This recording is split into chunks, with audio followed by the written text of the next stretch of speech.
E po, le të futemi me një herë në temë. A kemi menduar ndonjëherë se si sekretet më të ruajtura të arkitekturës së lashtë mund të fshihin zgjidhje kaq praktike për kaosin ton të përditshëm? Sot, në këtë shpjegim, do të zbërthejmë diçka vërtet veçantë. Do të shohim se si një vegël fare thjesht fizike, po flasim për nivelin, atë që përdorin muratorët prej shekujsh, shërben si një metaforë absolute për ndërtimin e karakterit. Dhe dini, nuk bëhet fjalë për një teori të mërzitshme të largët, absolutisht jo. Është një mjet i vërtet, i përditshëm, për të mbajtur veten të fortë dhe të ekuilibruar kur përballemi me stresin në punë, në shtëpi apo edhe kur jemi të ngecur në trafik. Është vërtet magjepse të shohësh se si këto rregulla të ndërtimit fizik gjejnë zbatim të drejtë për të ngritur një shoqëri të drejtë.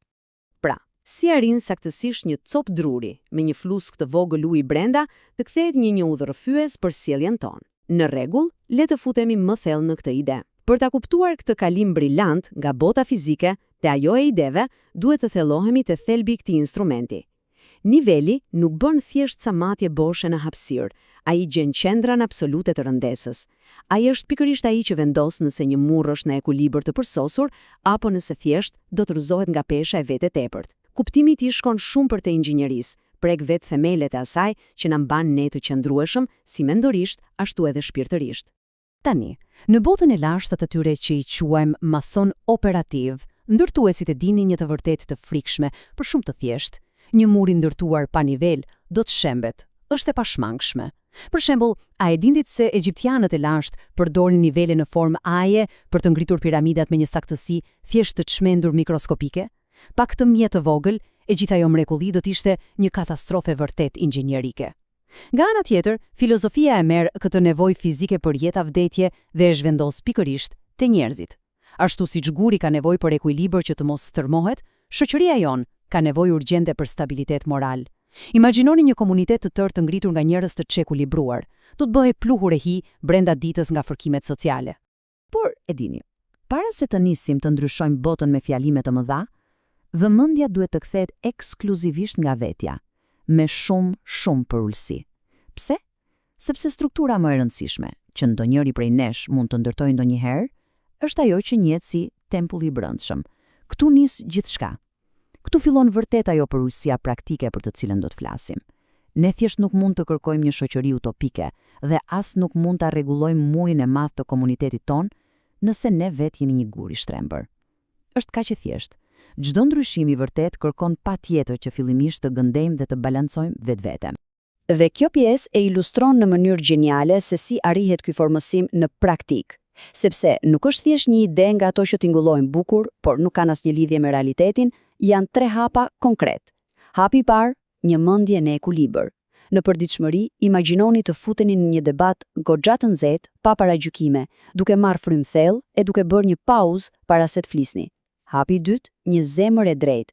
Kjo do të thotë të marrësh një vendim të ndershëm në jetë, edhe atëherë kur je plotësisht i sigurt që askush tjetër nuk po të shikon, dhe në fund fare shpirti në harmoni. Ky është ai ekuilibri emocional që nuk na lejon ta shfryjmë stresin e një dite të tmerrshme pune mbi familjen tonë. Është pikërisht ky proces që e kthen secilin prej nesh në një gur jashtëzakonisht të fortë.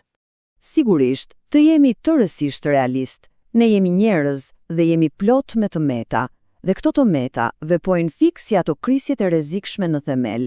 Mendoni pak për krenarinë e tepruar, egon e fryer apo atë ndjesinë mashtruese, sikur jemi më të mirë se të tjerët. Të gjitha këto janë si ca cepa shumë të mprehtë në një bllok guri. Dhe çfarë ndodh kur përpiqemi të ndërtojmë një mur me gur të tillë? Krijojmë hapësira boshe, fërkime të tmerrshme dhe një mur gati për të shembur nga momenti në moment. E po këtu hyn në lojë niveli si një supermjet i vedijes. Ai lëmon këta cepa të thepisur përmes përullësisë. Është ai momenti kur goditemi nga një vërtet përtej të zakonshmes. Hey, askush nuk është i përsosur dhe secili prej nesh ka gjithmonë diçka për të mësuar nga tjetri. Ka një thënie shumë të goditur që thotë: urtësia fillon kur njeriu kupton se është pjesë e një strukture më të madhe universale. Dhe ky, me sa duket, është akti suprem i përullësisë njerëzore. Një gur i vetëm, sado në mënyrë perfekte të jetë gdhendur në atelierin e skulptorit, s'mund të ngrej kurrë, asnjëherë, një tempull krejt i vetëm. Është e pamundur. Pa një dozë të madhe bashkëpunimi, pa një respekt të thellë për ata që kemi pranë, mbetemi thjesht izoluar dhe të padobishëm për strukturën e madhe shoqërore. Urtësia e vërtet, ajo që ndryshon jetët, na godet pikërisht atëherë kur hedhim tutje egon ton dhe kuptojmë rolin ton të vogël, por tejet thelbësor në diçka shumë të madhe. Tani, le të bëjmë disa hapa mrapa dhe të zgjerojmë pak këndvështrimin. Le të kalojmë nga i guri i vetmuar për të cilin folëm, drejt të gjithë murit madhështor, drejt asaj që mund ta quajmë arkitektura e madhe. Çfarë ndodh saktësisht kur bëjmë bashk individ të ekuilibruar dhe të përulur? E po, krijojmë një shoqëri brillante dhe të qëndrueshme. Por si qëndrojnë të bashkuar? Nëse te muret fizike është graviteti ai që i mban gurët mos të bien, në këtë arkitekturën tonë njerëzore, graviteti është vetëm respekti ndërsjell.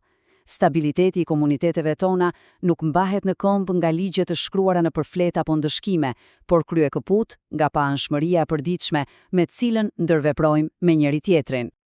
Tani, ajo që është vërtet interesante rreth këtij krahasimi është se ne rrethohemi çdo ditë nga fasada kritësisht artificiale. Pasuri të paimagjinueshme, tituj prestigjioz, pushteti pa kufizuar apo thjesht statusi social për t'u dukur. Por ama, kur i futemi thelbit të vërtet moral, e gjithë kjo pakos sipërfaqësore lihet plotësisht e dera. Niveli praktikisht i fshin, i rrafshon fare këto iluzione me një goditje të vetme. Ajo që vlerësohet realisht nga brenda.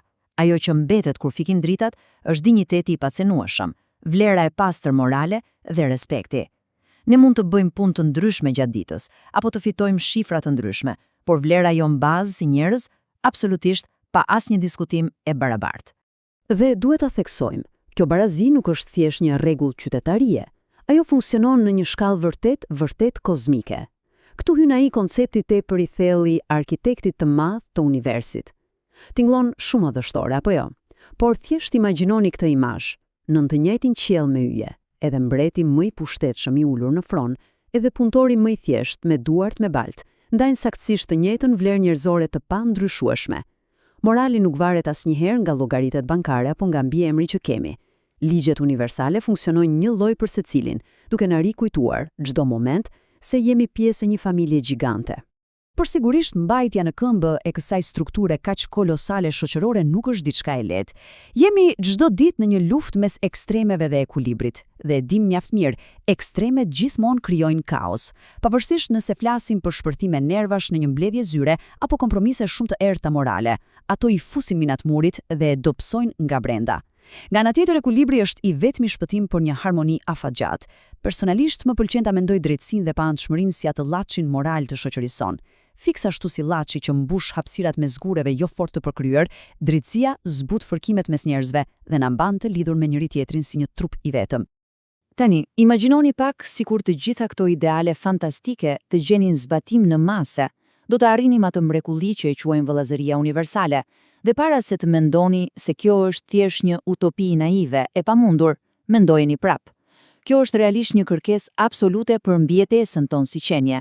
Ne jemi thellësisht të lidhur dhe dallimet në kulturë apo besime nuk mund dhe nuk duhet të shihen kurrë si dritë jeshile për armiqësi. Paqja e vërtet nuk arrihet duke firmosur letra, ajo ndërtohet. Ndërtohet atëherë kur ne aplikojmë në mënyrë shumë aktive këtë nivel moral mbi ato paragjykimet tona më kokëforta dhe vendosim të përqafojmë pikërisht thelbin që na bashkon. Pra, cili është përfundimi më logjik, më i drejtë për drejtë i të gjithë kësaj analizës son sot? Është një parim mjaft sfidues, karakteri mbi titullin. Kujdes, kjo nuk duhet trajtuar thjesht si një nga ato motot frymëzuese që i lexojmë dhe i harrojmë. Është një filtr jetësor tepër praktik. Është ajo lentja përmes së cilës duhet të vlerësojmë veprimet tona dhe të zgjedhim me shumë kujdes se kush na rrethon. Pesha reale e dikujt nuk matet kurrë, absolutisht kurrë, nga fama e momentit apo shifrat e pasurisë. Ajo matet plotësisht, 100%, nga moraliteti i palkundur dhe thellësisht nga mënyra se si i trajtojmë të tjerët gjatë një dite krejtësisht të zakonshme, kur nuk kemi asnjë përfitim. Si përfundim, realiteti është se asnjë tempull i vetëm, asnjë shoqëri e shëndosh dhe patjetër, asnjë marrëdhënie normale mes njerëzve nuk mund të ndërtohet e as të mbijetojë nëse themeli i saj është i helmuar nga krenaria e vërpër. E gjitha fillon nga guximi për ta vlerësuar vetveten përmes këtij parimi mjaft të rrept të barazisë. Kështu që, pyetja me të cilën dua ta mbyllim, e cila vërtet I vlen të mbetet gjatë në mendjen e secilit prej nesh është kjo. E kuptuam se si funksionon, por a jemi ne vërtet të gatshëm të masim jetën dhe veprimet tona të përditshme me këtë nivel moral? Zgjedhja, si gjithmonë, mbetet në dorën tonë.